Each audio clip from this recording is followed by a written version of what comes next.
The more than 100-year-old Apollo Theatre in Belvidere was hit hard by severe weather covering our area, causing the roof to collapse with hundreds inside to see the heavy metal band Morbid Angels in concert. Now, a day after, I spoke with members of the community getting their reaction to the tragedy. You know, they were lifting the ceiling and dragging people out of the rubble. And I know after they dragged the first person out, he was just crying in agony. And I couldn't think of what to do besides just go up and hold his hand. That was the voice of Gabrielle Llewellyn, who was inside the Apollo Theater during the roof collapse from severe weather. She recapped the moments leading up to the tragedy.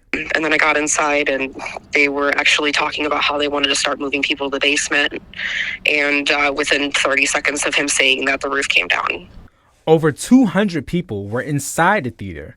48 of those were treated at local hospitals. People returning to the scene Saturday morning are simply praying for those affected. It makes my heart hurt because all the people did was try to go to a event to enjoy life a little bit and see their music, and this unfortunately had to happen. Nobody could have known that this was going to happen.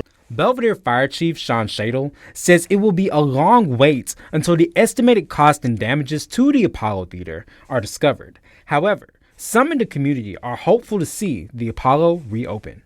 Other than that, I hope reopens for the summer, because I know there's a couple concerts that were supposed to be here, but who knows? Sam Reed also returned to the scene to see the damage for himself, wishing the best for those impacted. I never thought in a million years this would happen to my town, especially because I've lived here my whole life, all 14 years, and I've drove by this and walked by this many times over the years, and it's just a real tragedy to see what's happened to it.